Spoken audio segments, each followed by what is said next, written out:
Building a dream home is a momentous event in one's life. Let me share the story of my marital relationship, which began to crumble right after reaching such a pinnacle of happiness. I am Angela, 30 years old, and my family consists of my 35-year-old husband, Mark, and our 3-year-old daughter, Rosa. We finally decided to build our dream house. While most people would envision a smooth sailing life overflowing with happiness, it wasn't the case for me. Recently, we faced endless concerns about the house under construction and Mark's parents. The first sign of our relationship's deterioration appeared when we left Rosa at Mark's parents' house. Both of us work full-time, leaving little time on weekdays. We primarily ventured out on weekends for house hunting and design consultations. When we took Rosa with us, she would get bored and cranky, so we usually left her with my parents nearby. However, one morning, my dad fell ill and went to the hospital, meaning they couldn't look after Rosa. I thought of canceling our plans for the day, but Mark suggested leaving her at his folks' place. Honestly, I don't get along well with his parents, Tom and Betty. They believe they can say whatever they want to their son's wife without any restraint. Outdated thinking, really. Plus, I felt uneasy asking them to suddenly take care of a toddler. But if we postponed our plans, the house completion would be delayed too. Reluctantly, we decided to entrust Rosa to Mark's parents just for that day. After finishing our errands, we bought some fancy desserts as a gift and went straight to Mark's parents' place. We arrived in the evening, and perhaps due to the desserts, Tom and Betty were in a good mood. We thanked them and left. On the way home, Rosa asked, "Where's Grandpa and Grandma's room in the new house?" I was taken aback and asked what she meant. Did they ask her about it? What did she tell them? Rosa started chatting with her stuffed penguin, seemingly ending the conversation. She referred to my parents as Granddaddy and Granny, and Grandpa and Grandma could only mean Mark's parents.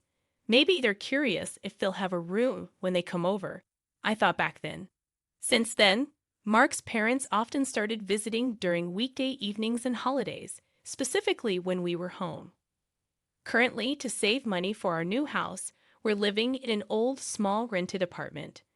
Whenever Mark's parents arrive, they make themselves at home, asking to see the documents for the house under construction.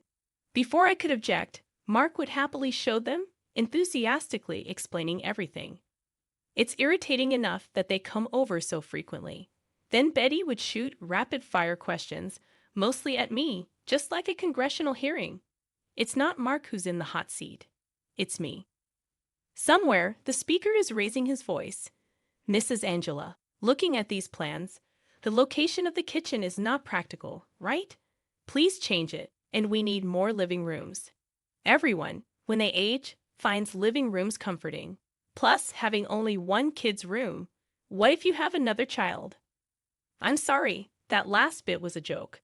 Thankfully, I'm not actually being grilled on population decline. Now it seems it's my turn to respond.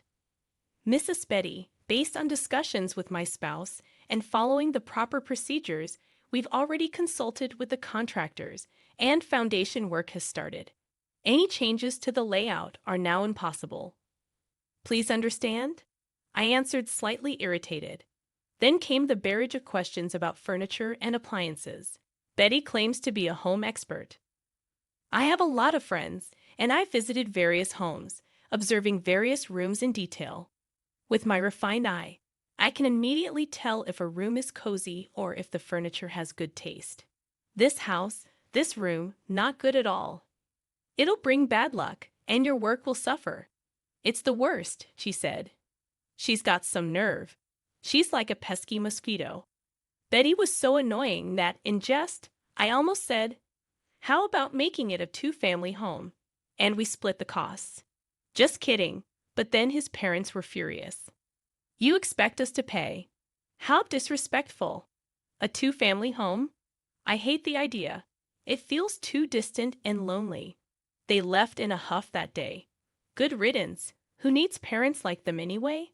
That night, after putting Rosa to bed, Mark approached me, clearly frustrated. "Hey, my folks are just trying to give us advice for our own good. Don't be so cold to them." Cold? I didn't mean to be, but isn't it your parents who are way more rude? Always butting in with every little thing about our house. It feels like they always want to be superior, treating me like I'm less just because I'm the daughter-in-law. They're just parents. That's what they do. Calling their advice rude is a harsh thing to say. Sometimes I think you can't understand others' feelings at all. Geez, cool your head and reflect on it. After that, Mark turned his back and refused to say another word. Sure, they are your parents, but it's our separate household. Besides, we haven't received any financial support from his parents at all. Giving no money but still butting in. What else would you call that if not rude? Mark told me to cool down, but instead, I became more frustrated and had trouble sleeping that night. One thing led to another, and finally, our house was completed. Our family moved, excitedly beginning a new chapter in our lives. Just as we were settling in, Mark dropped a bombshell. Starting today, my parents will be living with us. The bigger room upstairs will be for my dad, and a smaller one for my mom. Shouldn't be a problem, right? Wait a minute, where is this coming from? We have decided one of those rooms upstairs was for Rosa. I didn't agree to live with your parents. What if Tom and Betty say we don't like that room? Don't worry, they've already seen the rooms and they're fine with it. Tom and Betty have seen the rooms. When? The day before we checked out the house. Hold on, you're saying that Tom and Betty saw this house the day before our tour? Yeah, they wanted to see it, so I lent them the keys. It's just a look, no harm done. He seemed to think the conversation was over and went back to working on the TV's wiring. No harm done. Wrong. Harm was done, and a lot of it. I didn't want to see Mark's face, so I left the kitchen, unpacking half-finished, and went upstairs. I locked the door behind me, trying to calm my mind filled with confusion and anger. I was glad I had dropped Rosa off at daycare because of the moving mess. Thanks to that, I had a moment to think alone with Mark's sudden announcement of living with his parents. I had had enough of him, Tom, and Betty. I didn't want to spend another second with any of them. But we had just made a huge purchase in buying a house. I need to be calm and think clearly, considering what I should and shouldn't say for the future of Rosa and me. I stayed locked in the room, thinking deeply, waiting for Tom and Betty's arrival. As Mark had said, his parents arrived in the afternoon with a truck full of their belongings. At least greet us properly. How thoughtless of you. Oh my, things aren't organized at all here. How slow. After some complaints, Tom and Betty nonchalantly entered our new home. Listening closely from upstairs, I came out of the room and headed to the entrance. Tom, Betty, I wasn't informed about living together. I was surprised at how cold my voice sounded. Tom seemed irritated and quickly blamed me. I told Mark, that should be enough. No, it's a problem. I only found out about your intention to live with us this morning, and I have no intention of living with you too, especially after the way you've acted. What? Mark agreed to it. Do you think it's okay for a wife to go against her husband? Exactly. Such a cheeky daughter-in-law. If you don't like it, why don't you leave? It's hopeless. I've felt this for a long time, but our way of thinking is just too different, and it's impossible to communicate with them. As I pondered how to respond, Mark hurriedly intervened, asking, "What are you doing, Angela? Don't fight with my parents. This isn't a fair fight. I'm just being verbally attacked for simply being the daughter-in-law, and now I'm being blamed by him again." I thought once more. These two are the same Mark. I can't live with your parents, I asserted. What do you mean you can't? It's making things difficult for me. As my wife, you should follow my lead, right? Before I'm your wife, I'm an individual. Do you think you can just force me to obey? Tom, who had overheard our conversation, exclaimed loudly, "I wouldn't want such a daughter-in-law in my family." Then Mark chimed in, agreeing with Tom, "You might be right. Maybe it's better to divorce a wife who can't respect my parents." I seized the moment. "All right then, let's get a divorce," I declared. The husband who broached the subject of divorce, the wife who agreed. I hoped my smartphone in my pocket recorded that exchange. With a prayerful feeling, I continued. Now that we will be strangers, please return the $240,000 I loaned to Mark for the house construction." Tom and Betty shouted in shock. Mark looked pale, even beyond blue, as he gazed at me. I patiently explained to the clueless Tom and Betty, "You might be misunderstanding, but Mark hasn't contributed a dime to the house purchase. The house was built solely with my savings." "Why?" "Because this man with no sense of planning had zero savings. Even though we both worked, we split living expenses equally from our incomes.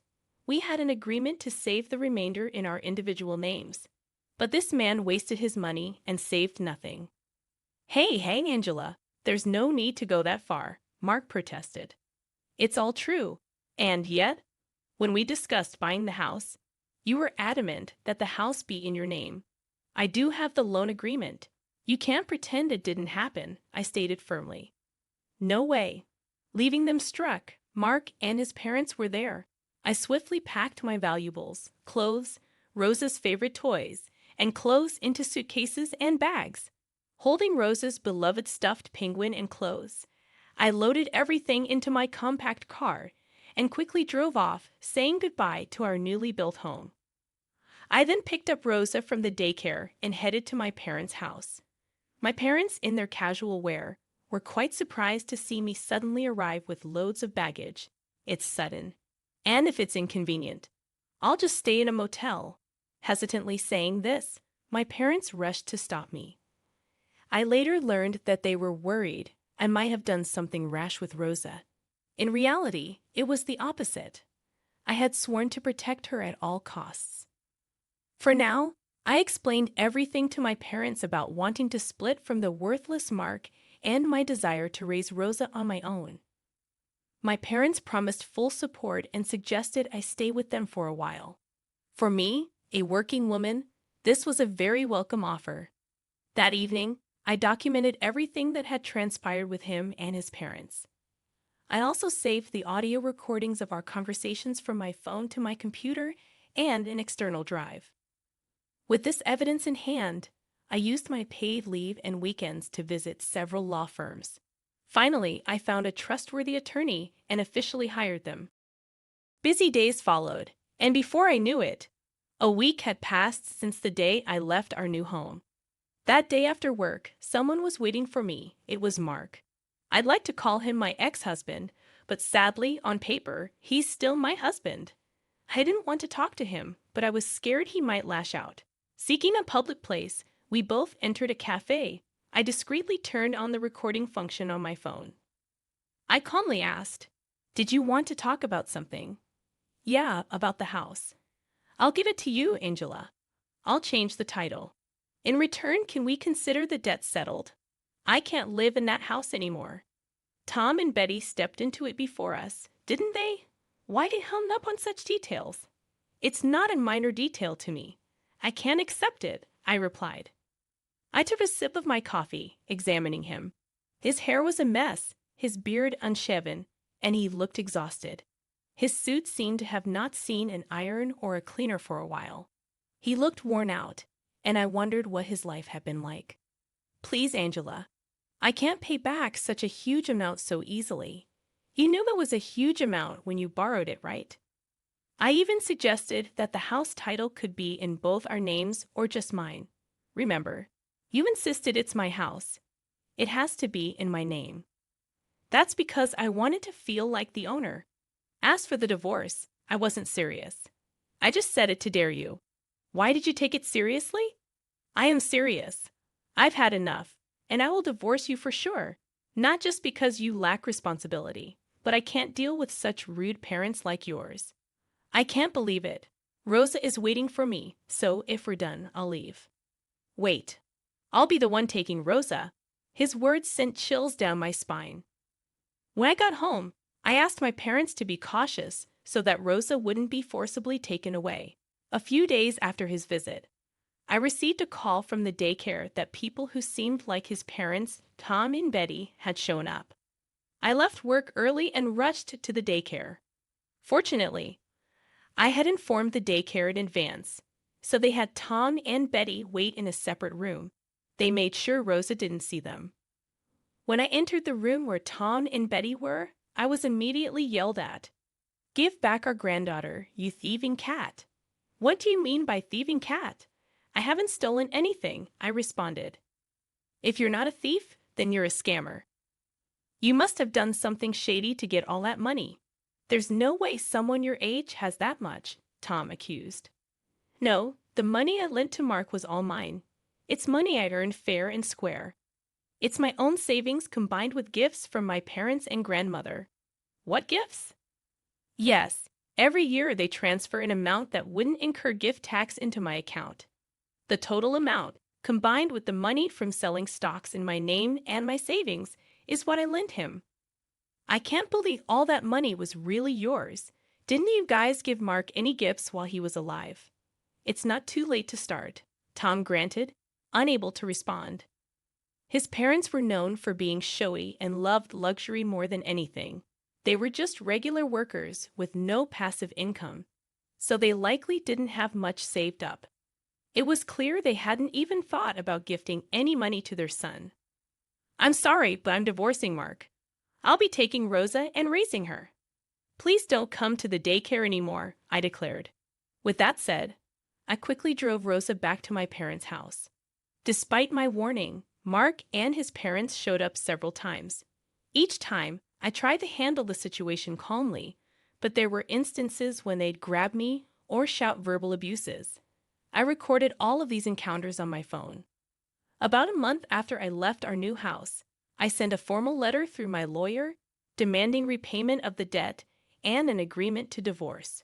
While Mark mostly agreed, he wanted to fight for Rosa's custody. However, when I threatened to sue him for alimony, he backed down real quick. I had plenty of evidence after all, and they didn't have the funds to cover any payments. It took a while, but I eventually got back the money I lent him, won custody of Rosa, and successfully divorced him. It took longer than expected for Mark to repay the debt because they had trouble selling the new house. I initially thought Mark and his parents would live in the new house together, but they didn't. Simply put, neither Mark nor his parents could afford the $230,000 purchase price. Mark had no savings, and even if they sold the old house his parents lived in, it wouldn't cover the cost. In the end, they had to sell the new house for less than they bought it for, reducing the price multiple times before finding a buyer. The difference in purchase price and the commission on the sale was borrowed from the bank by Mark. Having lost the house and now in debt, he and his parents had to live in their old run-down house. And then Mark's divorced sister moved back in with her 2 teenage sons. The crowded house with 6 adults became notorious in the neighborhood for their constant bickering. They never bothered us again. Given they couldn't even pay child support properly, they probably felt too ashamed to meet us. Years have passed since then, and Rosa is now in 2nd grade. We're living in a rented place near my parents' home. On days when I come home late, my parents look after Rosa. Despite needing help occasionally, we're enjoying our lives. I had thought of never remarrying and continuing our life just the 2 of us. But now I'm seeing someone. He's a 36-year-old man with a daughter in the 1st grade from a previous marriage. We often saw each other during daycare drop-offs and pickups, which led to us talking and eventually him confessing his feelings. Lately, our daughters have been joining us, and the 4 of us have been going out together. The other day, Rosa casually mentioned, if we ever build a house, it would be nice if all 4 of us had our own rooms, and it'd be great if we could have a dog. I was taken aback because not too long ago, the man had proposed to me. Considering our daughters, I've asked him to wait for my answer. But I've made up my mind. Walking over to Rosa, I hugged her and said, "That sounds lovely. If we build a house, we'll make sure everyone is part of the decision, ensuring it's a home where everyone is happy."